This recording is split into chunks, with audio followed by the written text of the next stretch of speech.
एक इंटेलिजेंट और डिसेंट इंसान कभी भी युद्ध नहीं करना चाहता, क्योंकि युद्ध से तबाही और बर्बादी के सिवा कुछ भी हासिल नहीं होता। पर पाकिस्तान जैसे सरफरे देशों की समझ में ये बात नहीं आती। उनके सर पे हमेशा खून खराबा सवार रहता है। ऐसी ही एक सरफरी हरकत पाकिस्तान ने जब की थी, जब उसने अपने 5000 सैनिकों के साथ चारों ओर चोरों की तरह घुसपैठ करके कश्मीर के कारगिल क्षेत्र पर अपना कब्जा जमा लिया था। भारत की सेना ने दिलेरी के साथ इस युद्ध को लड़ा था और पाकिस्तानी घुसपैठियों को कारगिल से खदेड़ दिया था। इस युद्ध को कारगिल युद्ध या कारगिल विजय दिवस के नाम से भी जाना जाता है। कारगिल युद्ध को 23 साल पूरे हो चुके हैं। कारगिल विजय के बाद इस दिन को तत्कालीन प्रधानमंत्री अटल बिहारी वाजपेयी के द्वारा विजय दिवस के रूप में मनाए जाने की घोषणा की गई थी। बात तब की है जब पाकिस्तानी सेना ने कश्मीर के भारत और पाकिस्तान के बीच की नियंत्रण रेखा को पार कर हिंदुस्तान की जमीन पर कब्जा करना चाहा था। उनके इस साहस के बाद भारत की सेना ने उन्हें इसका मुंहतोड़ जवाब दिया था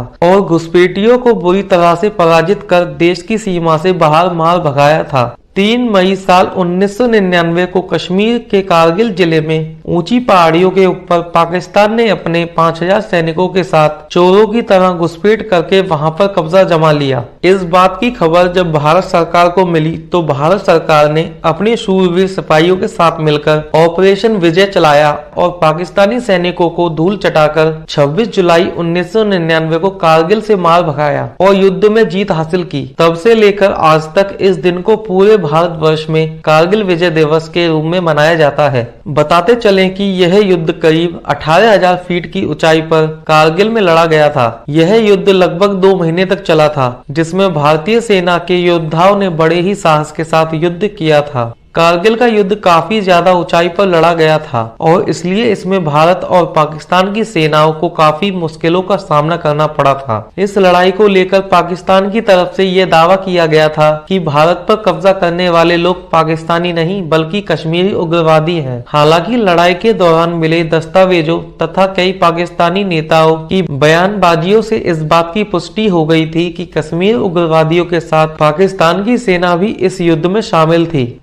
भारतीय सेना के योद्धाओं ने बहुत ही वीरता के साथ कारगिल युद्ध को लड़ा था। धोखेबाज पाकिस्तान के खिलाफ इस युद्ध में भारत के लगभग 527 से भी ज्यादा सैनिक शहीद हो गए थे और 1300 से भी अधिक सैनिक बुरी तरह से जख्मी हुए थे। बात 3 मई 1999 की है, जब कारगिल की ऊंची पर्वतमाला पर पशु चराने गए एक चरवाहे के द्वारा भारतीय सेना को पाकिस्तानी सेना के घुसपैठ करने और कब्जा जमाने की जानकारी मिली। भारतीय सेना की पेट्रोलिंग टीम जब इस बात की जानकारी लेने के लिए 5 मई को कारगिल पहुंची तो पाकिस्तानी सैनिकों ने उन्हें बंदी बना लिया और उनमें से 5 लोगों की हत्या कर दी। पाकिस्तानी सैनिकों द्वारा गोलाबारी करने की वजह से 9 मई को कारगिल में मौजूद भारतीय सेना का गोला बारूद का स्टोर नष्ट हो गया। इसके बाद लद्दाख के प्रवेश द्वार के निकट 10 मई को पाकिस्तानी घुसपैठियों को फिर से देखा गया। तब भारतीय सेना ने पाकिस्तानी घुसपैठियों के खिलाफ कार्रवाई के आदेश प्राप्त होने के बाद भारतीय वायु सेना के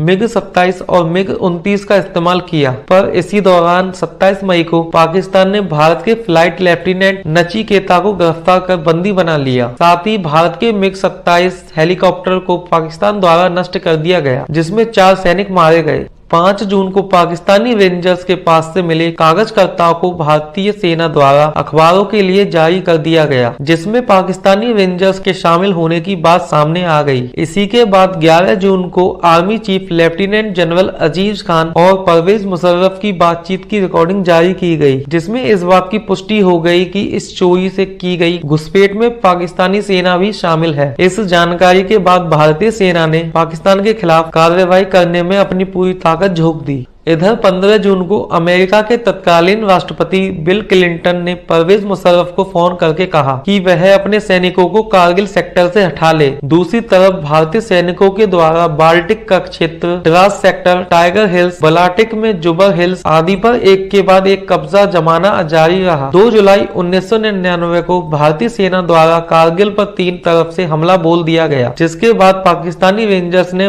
बटालिक से भागना शुरू किया। इसके तुरंत बाद पाकिस्तान के प्रधानमंत्री ने बिल क्लिंटन से बात की और कहा कि वह अपनी सेना को कारगिल से हटाने के लिए तैयार है। 14 जुलाई को भारत के तत्कालीन प्रधानमंत्री अटल बिहारी वाजपेयी ने ऑपरेशन विजय की जीत का ऐलान किया। तो दोस्तों, अगर आपको ये वीडियो अच्छी लगी हो तो प्लीज वीडियो को लाइक करें, कमेंट करें और चैनल को सब्सक्राइब करें। Thanks for watching the wisdom.